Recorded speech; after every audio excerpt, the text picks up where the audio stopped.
Hi, my name is Maddalena Ripa from Autònoma University of Barcelona, and this work has been carried out in collaboration with my colleague Zora Kovacic from the University of Bergen.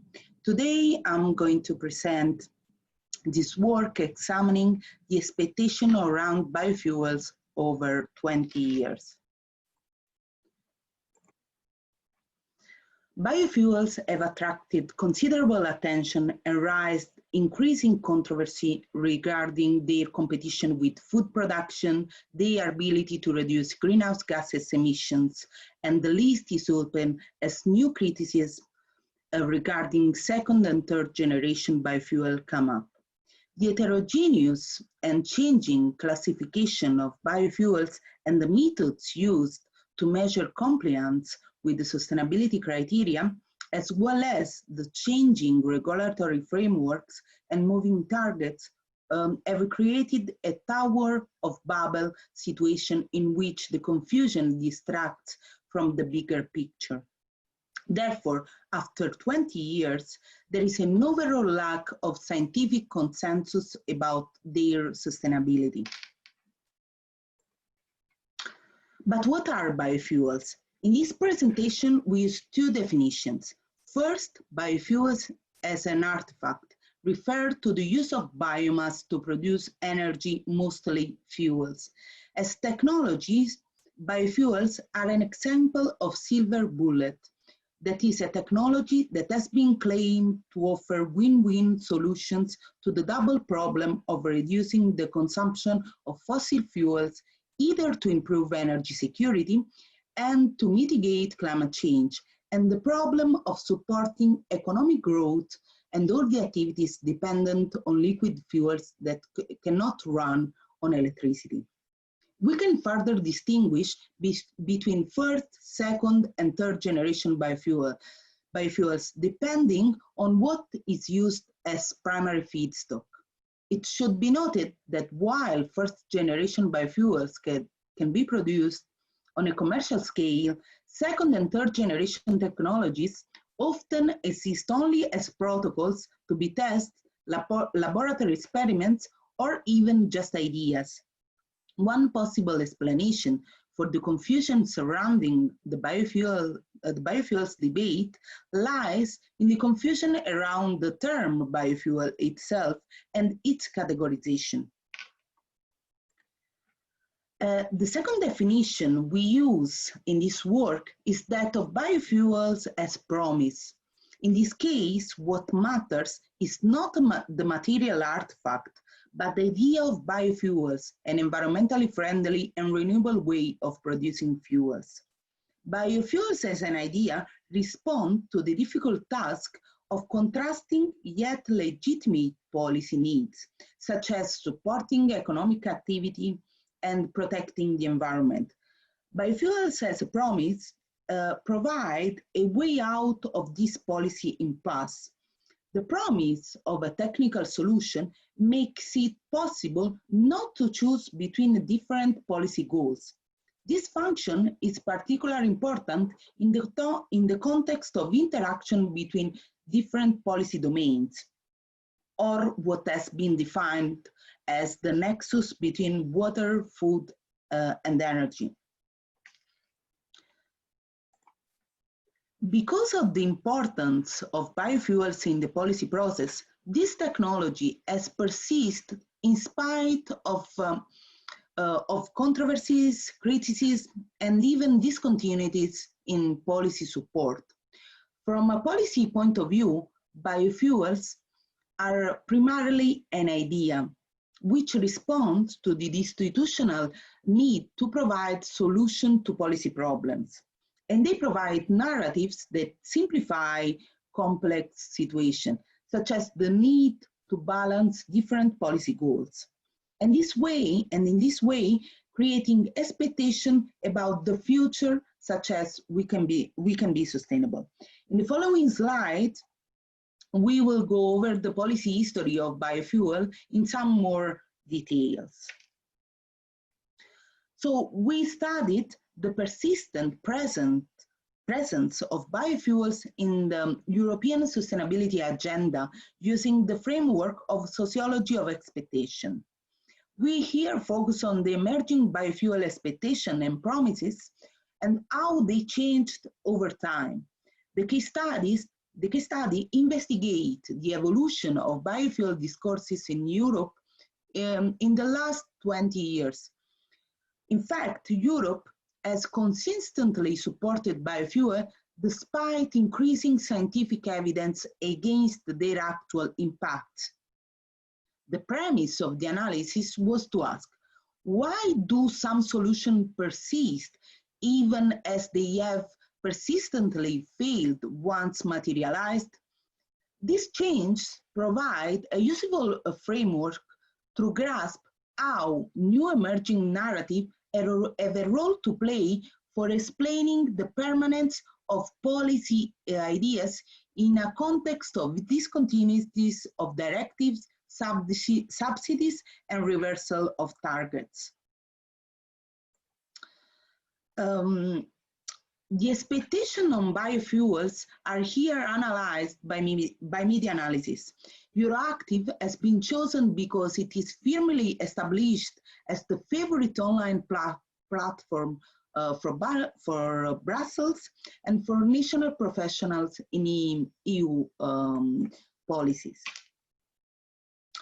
So the search was based on the keyword biofuel and biofuels and gave the results showed in the figures we are watching. A total of 800 articles mentioned biofuels or biofuels in the time coverage 2002-2019, but around 200 articles were selected as dealing specifically with biofuels. As we can see in the graph, the time periods before the approval of Renewable Energy Directive 1, which is 2007, 2008, and the Renewable Energy Directive 2, 2017, 2018, were the more prolific ones. So we will show that expectations about fuels are a story of cycles of hypes and disappointments. The first motivation for the political debate on biofuels was related to agriculture. The CAP reform of 2003 introduced a subsidies for the production of energy crops on no set-aside land throughout the energy crop scheme, which amounted to 45 euros per hectare, with a maximum guaranteed area of 1.5 million hectares as the budgetary ceiling. Indeed, the Biofuel Directive, the first European directive setting targets for biofuel in transport, was born from the political ambition to develop new market outlets for the energy crops promoted throughout the CAP. For these reasons, in the early 2000s, biofuels were seen as a possible solution to reduce CO2 emissions from transport, to reduce dependence on imported energy, and to create new opportunities for sustainable rural development. Soon after, the food price crisis of 2007 and 2008 caused a heated debate on the use of food as fuel. Biofuels, in fact, forced global food prices up by 75%. Rising food prices pushed 100 million people worldwide below the poverty line and sparked riots from Bangladesh to Egypt. Environmental NGOs that had initially supported biofuels now turned against it. Indeed, the NGOs joined the opposition on the grounds that a boom in biofuels would endanger food security, lead to land grabbing, and further marginalization of vulnerable groups in developing countries. Not only the expectation about the sustainable rural development was about to fail, but also the promises about the positive contribution of biofuels to climate change were questioned by the publication of two studies in 2008, which suggested that the large-scale cultivation of biofuel crops might, on balance, dramatically increase rather than decrease greenhouse gases emission by inducing direct and indirect change in land use. In 2009, the Biofuel Directive of 2003 was replaced by the Renewable Energy Directive, the red one. This directive sets a binding 10% target for renewables in transport for 2020 and introduced the double counting of renewable electricity and advanced biofuels. Although the 10% target included not only biofuels, but also other energy sources, the Commission still considered that biofuels were the only available large-scale substitute for petrol and diesel in transport. So reducing greenhouse gases emission from transport and securing energy supply through our reduced dependence on oil imports and diversification of energy sources remain the dominant motivations. In 2012, acknowledging the evidence that biofuels do not necessarily contribute to the desired reduction of greenhouse gases emissions due to the effect of indirect land use changes, as well as the evidence of negative impacts on both food security and the environment, the European Commission proposed a cap of 5% on the contribution of conventionally produced biofuels on the EU 2020 transport mix. However, this proposal of reduction met with stern resistance from some of the member states and the biofuel lobby, which led to lengthy negotiation and the final directive adopted in 2015, which limited to 7% the maximum contribution of biofuels made from food and energy crops. With the rising popularities of the circular bioeconomy framework and the recast of Renewable Energy Directive, advanced biofuels, and in particular waste and wood-based biofuels, have emerged as win-win solution of providing fuels and at the same time recycling waste. This adds yet another expectation to the discourse, which is achieving a circular bioeconomy. Indeed, it should be noted that advanced biofuels at the moment are not competitive. The production of cellulosic ethanol so far has not fulfilled the expectation because of technical and economic problems and falls short even of minimum targets. As for the supply of waste-based biofuel, particular attention has been given to some waste materials like tall oil, which is a co-product of the production of food pulp in Northern European countries, and used cooking oil. But in both cases, there are several constraints and potential drawbacks to overcome.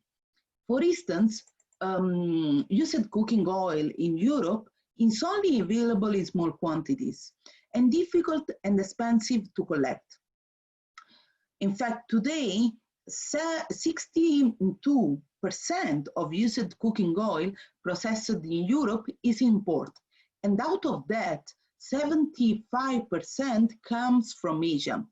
If the sector grows, most of the additional volumes will probably come from outside Europe, where traceability is hard to monitor in certain countries and where virgin palm oil can easily leak into the complex far-flung supply chains.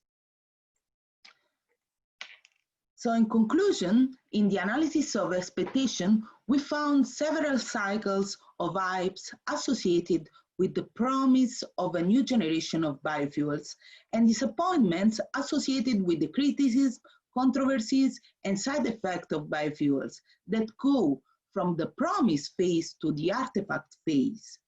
We argue that this instability indicates that biofuels, despite having been in the policy scene since the beginning of the 90s, are an eternally emerging technology, as the definition of what constitutes biofuels keeps changing. The response to disappointment cycles is to move to the next generation, thereby renewing the promise of biofuels as win-win solutions to changing problems, from energy security to climate change and to circular economy. So in conclusion, we argue that biofuels play an important role in nexus governance as an idea, as the promise of a solution, especially when the technology itself is in experimental phase and expectations are being created. Thank you for your attention.